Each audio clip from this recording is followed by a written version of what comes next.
Amazing. What did being a pastor's kid for you as a child mean?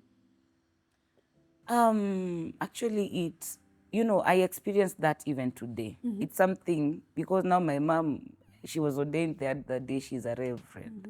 So it's something I have experienced even today, the sacrifices that pastors' kids have to make.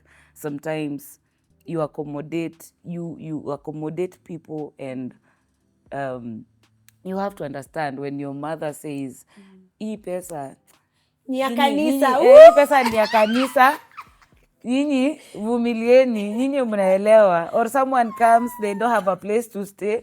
Mnaambiwa mwamkie mlale kwa Yes, floor nyinyi alale. ingieni kwa viti, So that one, it has never ended. It is there till today. Are you doing the same to your children? I was like, Lord, for me, I don't know, because I'm not a pastor though, Yeah. but I'm a But servant you're of... still a Yes, minister. I'm still Yes. a minister. Sometimes it happens. It really happens. And the balance in between is tricky, because you have now to... You remember when you ulifunzwa home? Yes. And to... Now, I think for me, subconsciously, I've had to, not even subconsciously, like consciously, I've had to now make that decision, like, this is how I'll handle this situation when it comes. Because yes, there's that heart, but now you see, being a pastor is not just, you have, God is entrusting you with people, men, souls. And you can, like my mom, tunaweza kuwa tunatembea tu hivi, anaona tu mtu, and she will want to help. I'm like, Mom, for her, it is the calling, it's a burden, it's the office, and mara mingi sometimes she will come, hata watu wakipigana, hata juzi ndio tulikuwa tunaongea na my brother, naambia apate hata watu wanapigana kwa barabara, she will enter in between. I'm like, oh Mom, no, wachana na wao. Kuna siku hata karibu alichapwa, achapwe. But now it is that, it burns in her. It is burning. Hata akipata mwizi anachomwa, madhe ataingia, mwacheni, afadhali munichome, mwacheni. So I was like, it comes naturally. Sometimes we have to sacrifice as pastors' kids and understand that dimension. And we did not understand at first. We thought probably, hey, Mom, you're not considerate. You're not, But now it's when we see this one is just, it's a force from within. It's not something that, you just wake up one morning and decide to, to just do things. Because let me tell you, if somebody else can be given that mandate, it is hard.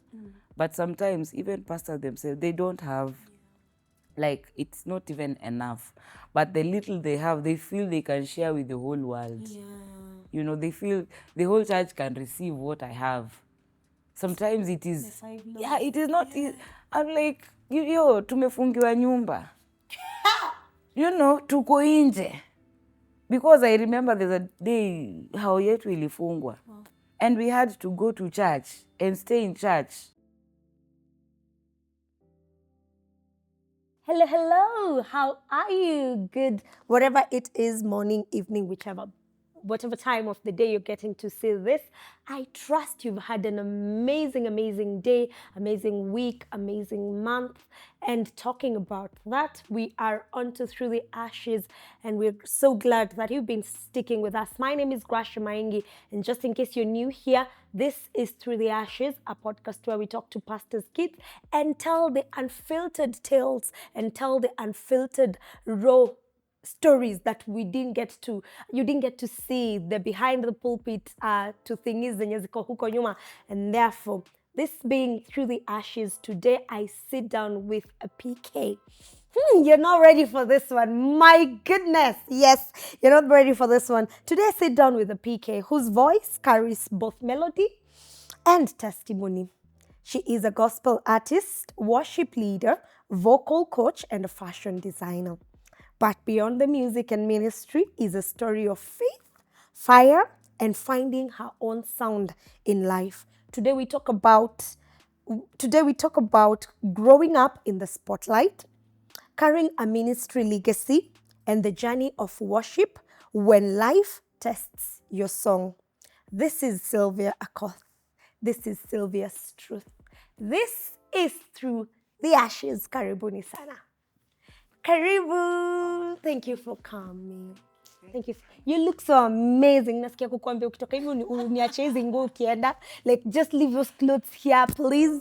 It's like they were mine. They were. Oh, look at you now. It's amazing. Thank you for having me. It's an honor. You know, I've been watching you from afar, and look at what God has done. My God. The Lord, the Lord. Thank you. Sylvia, I would never have imagined you're a pastor's kid. Oh, My yes. goodness. Yes, I am. I you know, my mom, she was a praise and worship leader before she became a pastor. Okay, now we see where the singing came from. Yes, yule sasa ndio mwenyewe sasa. You know, I've been dedicated in church. I've been, you know, yani kutoka nizaliwe, it's been church till here, where I am today. My God, I wouldn't have said, if you asked me before I knew you were a PK, ningesema you are those people that just grew up, got called to ministry, and you're like, ah. Yes. But yeah, just like you, maybe you didn't think Sylvia was a pastor's kid. Yes, she's here, and we're going to be giving more of these surprises. And so I would want you to take us back. Where were you born? Where you were born? What was home like growing up? Paint for us that image. Me, I am a Kayole massive girl. Mimi ni mtoto wa Kayole. Leo unanishock jamani. Nimezaliwa Kayole. Nimelelewa Kayole. You know, there's no way in Kayole I don't know. Najua hizo mashimo zote. So, you know, nimesomea Bondeni Primary School. Yes, mpaka, you know, nimelelewa Kayole, being a firstborn of 6 siblings. You're a firstborn? Yes, I am. So there was that pressure of, you know, putting a good example, and my mom was that tough woman. There's no room for mistakes. You have to do it and do it right. Yeah. So I joined the choir when I was a very small girl. Unaona tule tutoto tuwili tunasimamanga kwa choir hizi za wamama wazee. I was those 2 kids. My God. I used to wear those skirts, you know. Yeah, vile za kuruta chini. So, because that is now what, you know, the environments we grew, and my mom loved. So for me, the soprano, tenor, alto, you know, I used to love those things, and I was like, I have to be a singer. I want to be here, you know. So that is how I've grown. In Kayole, unajua tulikuwa tunaendanga Soweto kununua avocado za shilingi moja. You know, those days nilikuwa ni sumuni. I need to reevaluate my life. Nilizaliwa lini wakati avocado kama zilikuwa bob? It was mbili bob. Yes. So we used to walk mpaka Soweto, you know, the slums area, and we used to, you know, it was a life that we used to live. It was a very humble beginning, and we were very humble. So that is how we grew up. Amazing. Yeah. What is one of your earliest memories of church? I remember my sister, my young sister, alipotea akiwa mdogo. So we had to look for her like the whole day, the whole Sunday till the next day. What? You know, and at that time we were so small. So we unajua unatafuta mtoto wewe unapotea pia unatafutwa. Yes, I remember that was you know, when we were growing up, those were very weird moments of my life, you know, like, hey, mtoto amepotea, and being a firstborn, the demand was Sylvia ulikuwa wapi mtoto akipotea? You know, and we had to search the whole day for, you know, for her, and those are moments. And I remember saa zingine tulikuwa tunahepa shule, tunaenda unatafutwa na madhe, unachapwa, you know, those you know, there were those moments. Yes. Amazing. So how would you describe your mom's ministry and the impact it had on you? You know, I never knew the impact it had until now when I joined high school. Actually, I went to Naivasha. Nilisomea Naivasha. So nilitoka nikasema, mambo ya Kayole sitaki. let me change my environment. So I went to school in Naivasha. I studied in Naivasha girls. Naivasha, it's a mixed, mixed because it was a day and a boarding school, but it was a girls' school. And so, being there is now when I realized the ministry, the impact that my mom had on me now started, taking shape. And in Form 2, I remember joining the CU and it was so intense. Unajua Naivasha tulikuwa natumia drums. Tulikuwa natumia hizi. So when I tulikuwa naimba Kigosho because in Naivasha anyway. So Kigosho ilikuwa ni, so hakuna wimbo ya Kikuyu sijui. I used to beat the drum. You lie. Darama. Alafu the way I love the way Kikuyu wimba. Yes. I know, right? So I used to love that, and I'm telling you, in those days, the presence of God was so, so strong. Even in that, level of drums and everything, a cappella, no instruments, no nothing. And I'm telling you, it was amazing. So that is now when I realized, hey, this thing is getting intense. The calling, now what my mom used to do, everything, me watching her even in the place of prayer, and how she used to soak herself in the presence of God now became a reality to me, like, hey, this is what you're supposed to do. The impact, sometimes you would sing and it becomes, the whole school is just there. And so, yeah, I remember nikimaliza Form 4, my principal aliniambia, if you will ever stop doing anything, never stop singing. Mimi sijawahi panishiwa high school. Yes, I was a good girl. I was that girl. Sorry, madam. Sorry. I was that girl, because now the upbringing, we didn't have room for making mistakes. We didn't have room to, to be bad girls. Ilikuwa, mimi nimevaa trouser wakati nimemaliza Form 4. Hey, you Jesus. And I both, I still don't wear trousers when I go to my parents.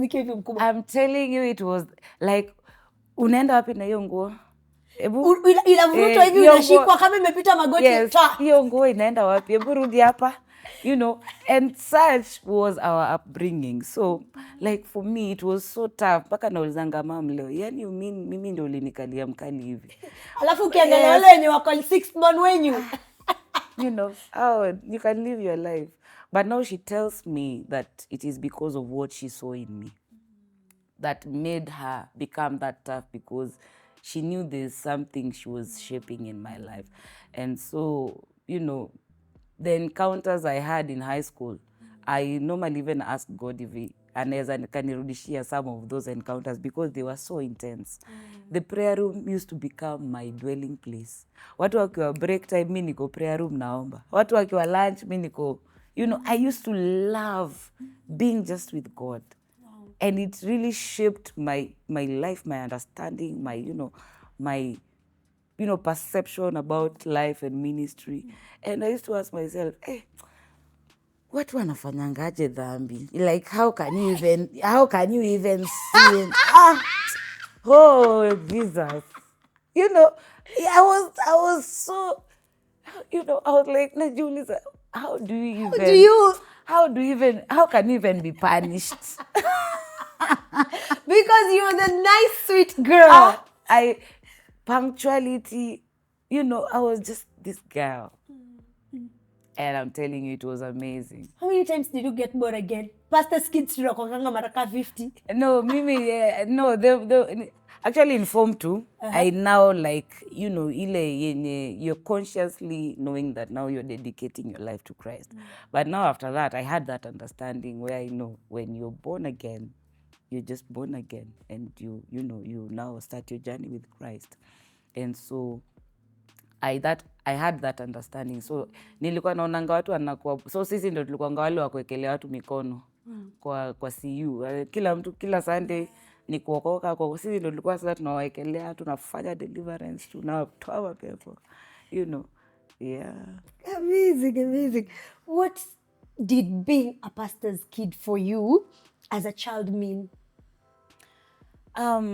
Actually you know, I experienced that even today. It's something, because now my mom, she was ordained the other day, she's a reverend. So it's something I have experienced even today, the sacrifices that pastors' kids have to make. Sometimes you accommodate people, and you have to understand when your mother says, hii pesa Ni ya nyinyi- kanisa. nyinyi, Woo! hii pesa ni ya kanisa, nyinyi vumilieni, nyinyi mnaelewa. Or someone comes, they don't have a place to stay. Mnaambiwa mwamkie mlale kwa Yes, floor nyinyi alale. ingieni kwa viti, you know. So that one, it has never ended. It is there till today. Are you doing the same to your children? I was like, Lord, for me, I don't know, because I'm not a pastor though. Yeah. But I'm a But servant you're of... still a Yes, minister. I'm still Yeah. a minister. Sometimes it happens. It really happens. And the balance in between is tricky, because you have now to... You remember when you ulifunzwa home? Yes. And to... Now, I think for me, subconsciously, I've had to, you know, not even subconsciously, like consciously, I've had to now make that decision, like, this is how I'll handle this situation when it comes. Because yes, there's that heart, but now you see, being a pastor is not just, you know, you have, God is entrusting you with people, men, souls. And you can, like my mom, tunaweza kuwa tunatembea tu hivi, anaona tu mtu, and she will want to help. I'm like, Mom, you know, for her, it is the calling, it's a burden, it's the office, you know. And mara mingi, sometimes she will come, hata watu wakipigana, hata juzi ndio tulikuwa tunaongea na my brother, tunamwambia, apata hata watu wanapigana kwa barabara, she will enter in between. I'm like, oh, Mom, no, wachana na wao. Kuna siku hata karibu alichapwa, achapwe. But now, it is that... It burns in yeah, her. it is burning. Hata akipata mwizi anachomwa, madhe ataingia, mwacheni. Afadhali munichome. You know? Mwacheni. So I was like, you know, it comes naturally. Sometimes we have to sacrifice as you know, pastors' kids and understand that dimension. And we did not understand at first. We thought probably, hey, Mom, you're not considerate. You're not, you know. But now it's when we see this one is just, it's a force from within. It's not something that, you know, you just wake up one morning and decide to, you know, to just do things. Because let me tell you, if somebody else can be given that mandate, it is hard.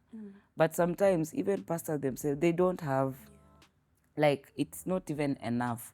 But the little they have, they feel they can share with the whole world. Yeah. You know, they feel the whole church can receive what I have. Sometimes it is, yeah, it is not, I'm like, yo, tumefungiwa nyumba. You know, tuko nje. Because I remember there's a day, hao yetu ilifungwa. And we had to go to church and stay in church. Wow. But now Sunday, you are there.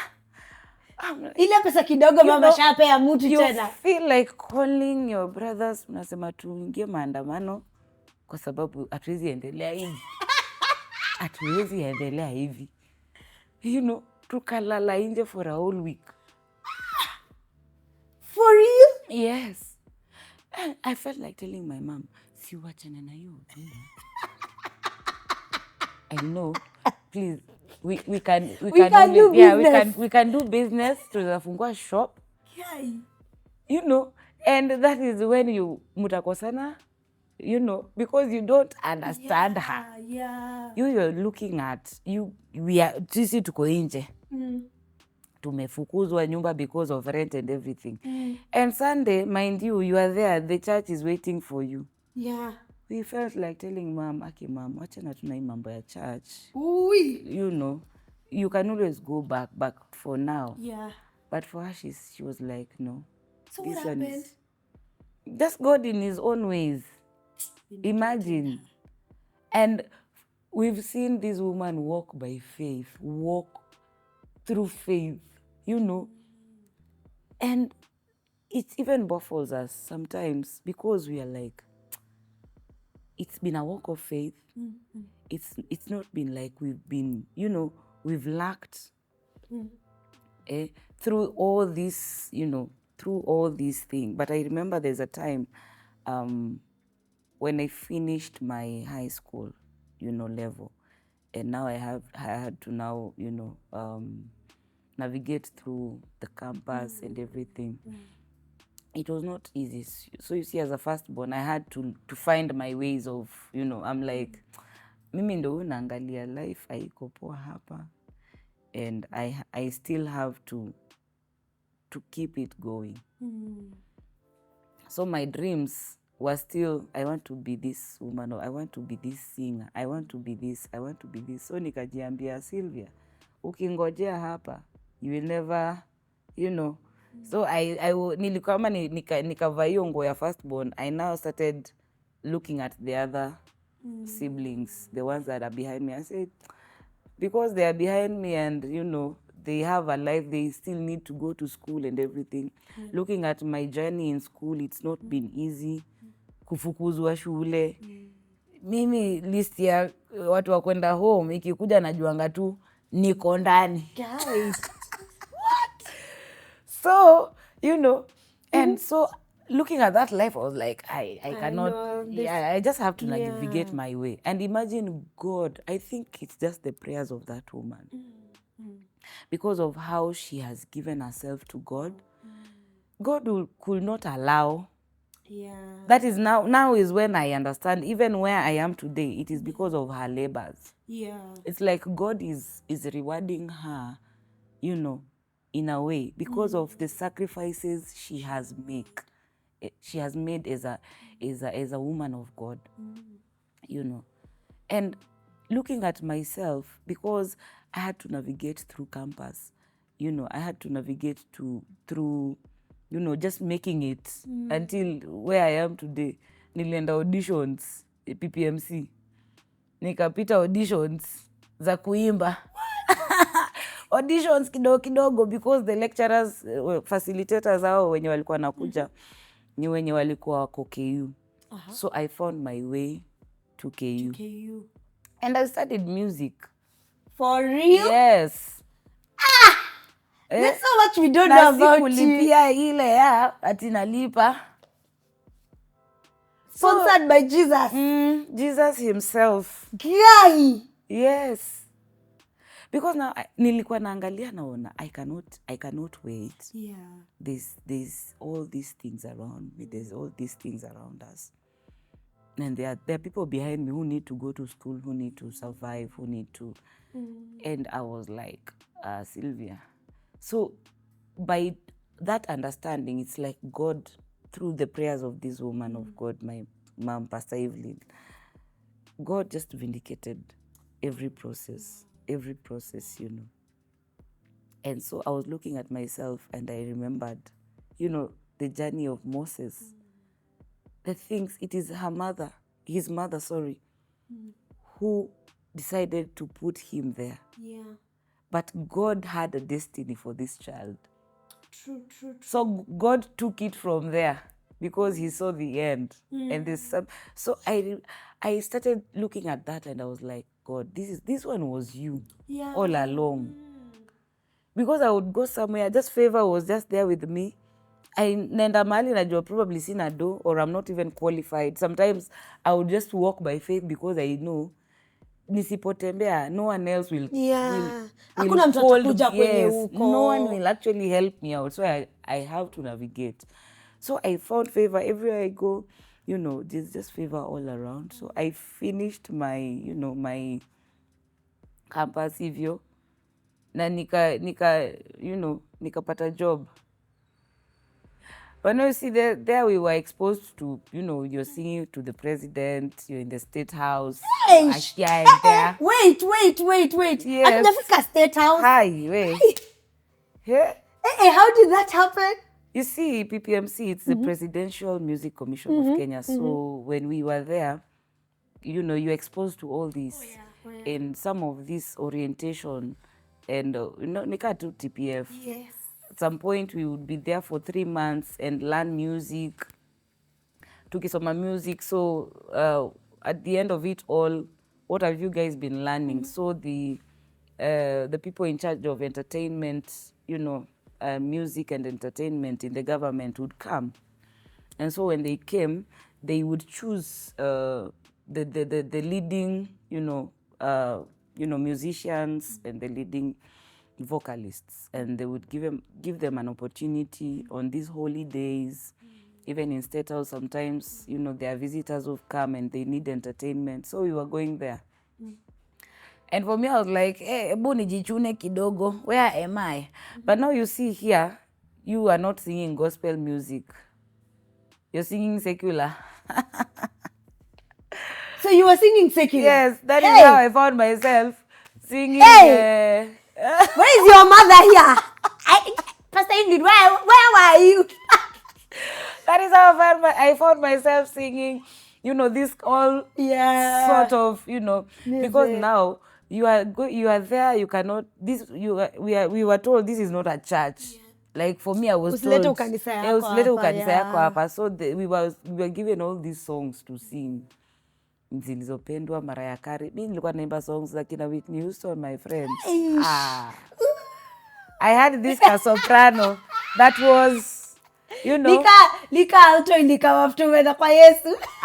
I'm telling you, mimi venye nilivuka zibe zilitoka wapi. I used to have this sharp soprano.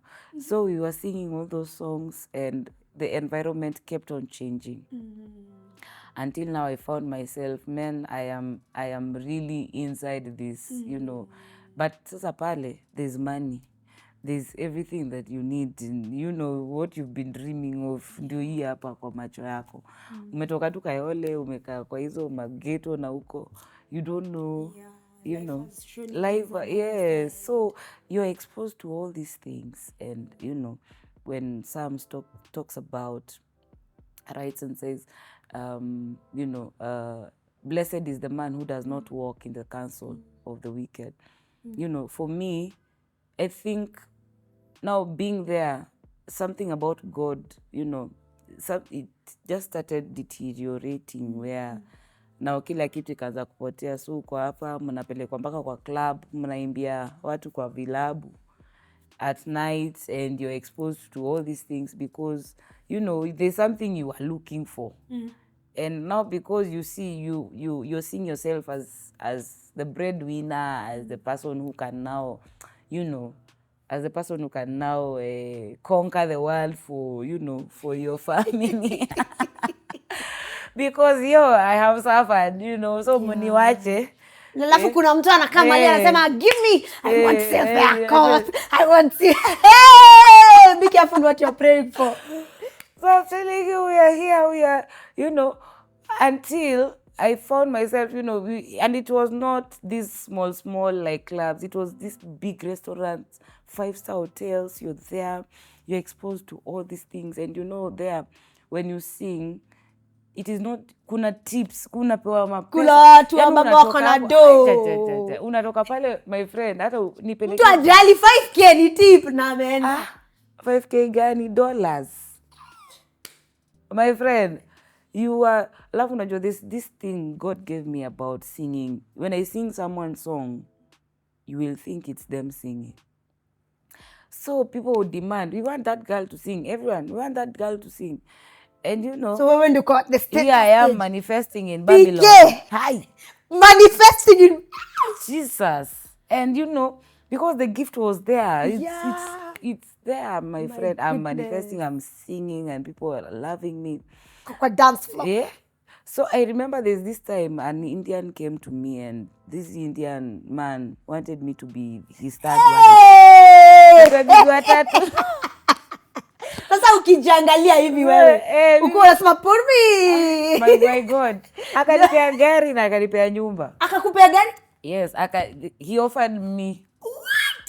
So if you accept me, all these things will be yours.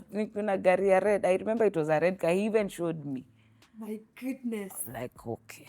Ukaangalia uko na nyumba ndio hii.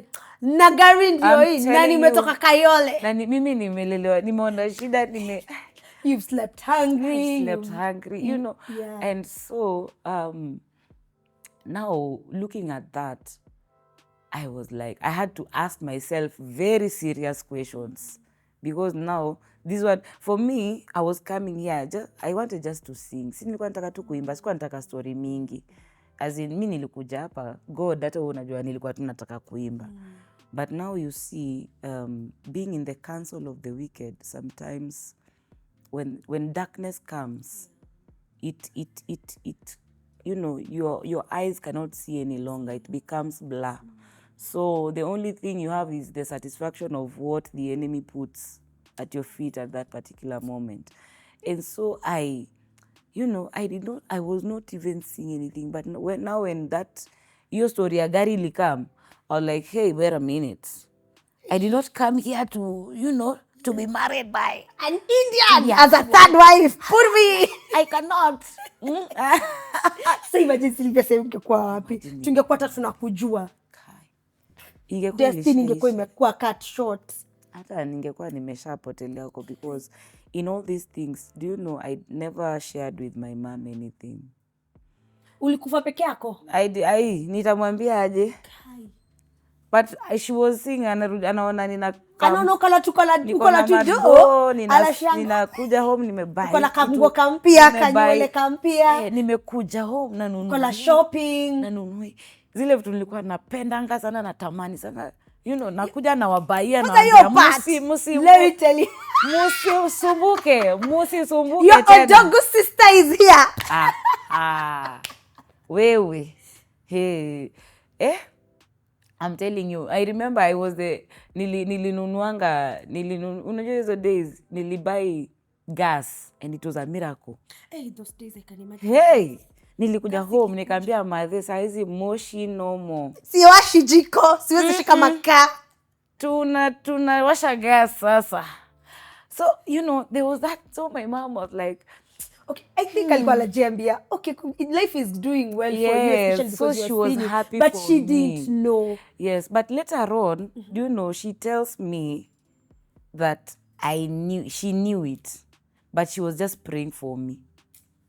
She could not tell me no. Yeah. She wanted me to walk that journey and realize God for myself. So, nilikuwa natokanga, unajua, like Fridays ndio mara mingi dunda inaanzanga. So unatoka, but for me, I was in a very big hotel here in Kenya, but siwezi sema jina anyway. So they had these vehicles, they would drop us mpaka kwa hao. So tulikuwa mimi nao ikifika Friday, tukimaliza kama ni saa 8, saa 9, naambia mimi nipelekeni church. So umetoka dunda, alafu uende kesha. Sylvia. Naambia nipelekeni kesha, so na ni drop church. Lazima mnipeleke. So let me guilt. Yes. Ni kama kupapasa roho yako. People would ask me, hey Sylvia, what's that car? It's not a small car. Gari ndogo Niki. Ni zile gari baridi. I'm telling you. So I'm there, ninatoka, ninaingia church. So kiniona church, Sylvia amekuja. Hiyo ni time ya kuimba sasa, saa 9 hapo sasa ndio tunataka kuwasha moto ya injili. Unaambiwa Sylvia pastor's kids. Sylvia anatoka ukakuimba dunda. Anaingia sasa kigosho. Unaambiwa. But so for me at that time, I used to fear leading in church. So I used to say, naenda huko na waback. Naenda na waback. I used to do that for the longest, I don't know how long. But now, around 1 year, I think around towards 1 year hivi. Ndio sasa nikaanza this thing started now. When sasa, like the Muindis and the other people who really wanted to have access with me, and they were not able, so they started complaining to the management that our clients are not satisfying us to. Jamani. So they started now reporting me because I'm not. Yes, I'm not. So it started becoming a very uncomfortable environment for me. So I remember one morning I just said, no, I'm not going back there. The frustration, because now even the HR, everyone in the building wants a portion of you to them. And being a lady, it became so intense, Yeah. you know. And for me, I was like, I just came here to just sing, nothing more. I didn't want. But now I didn't know. It's like God was now bringing a shift, a shift in my life. So within that, you know, that season, I started now asking myself these questions. Because nikitoka hapo naenda church, you know, I would serve in church and, you know. So I started asking myself this question. What if I sing and people get born again? What if I, you know, I just sing and people just get healed? And that started becoming so strong in me. It became so strong. I'm telling you, you know, it's the voice. I can call it the voice of, you know, the Holy Spirit. It became now like a sermon to me, you know, where kila time nilikuwa naenda huko nasikia siko at peace. So one morning I just said, no, I'm not going back there, and that was it. That is how I left, na nikaingia tu church, na nikakaa church.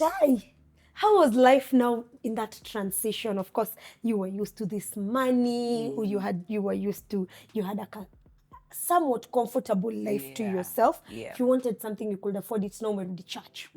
How was that for you? At some point, you know, now you have to it's like you've sacrificed. You have sacrificed your comfort life, your comfortability, the place where you had money, to now a reality of even with money or without money, I will stay here. You know, with all this, with this life, without this life, this is where I want to be. And you know, there's a peace that God gives. There's a peace that God gives where the scripture talks about the peace that surpasses all human understanding. That is the peace that the world does not know about. That is the peace that, you know, the peace in the storm, where, you know, you are in the storm, but when you are with Jesus in that storm, everything seems to be okay. So for me, that is what I enjoyed more. And I was like, this is not what I didn't have. This is what I didn't have. You know, this is what I didn't have in that past, you know. Now, when I was here, now the encounters I had in high school started coming back. Like what I used to have, what the hunger I used to have for God when I was in high school. It began, you know, it's like something was just removed. And now I started now experiencing the love of God again. You know, I realized this gap that God creates for himself in every man, that only him can fill that gap. Like nothing else, no one else can fill that gap. It is only God who can fill that gap. And I realized sometimes when you're in the world, that gap can be filled by money. That gap can be filled by things, and you realize at the end of the day, it is the enemy tossing you around. But there's that gap that unapatanga mtu anakuambia niko na pesa lakini na feel tu kuna kitu tu sina. You know, like you have everything but there's something that you don't have. You know, so I realized there's this gap. But when you fill this gap, when God finds expression and fills that gap, you find that every other thing, it's like you already have every other thing that you want when you have now God, like when Jesus has taken, you know, authority over your life. It looks like, you know, where now walking by faith becomes a reality, walking by faith and not by sight. It becomes now your daily life, you know, your daily experience, your daily encounters. And so for me, those encounters that I used to have in high school, zikaanza kurudi. I started now hungering for God. Nataka niombe, nataka nini, nitafute Mungu and everything.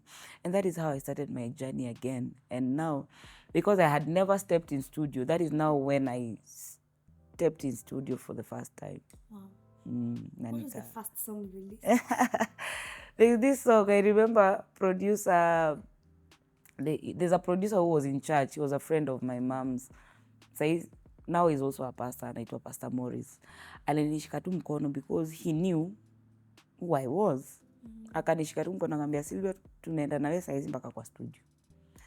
Na utaingia kwa hiyo studio na utaimba. Akaniingiza kwa studio, akanifungia huko ndani.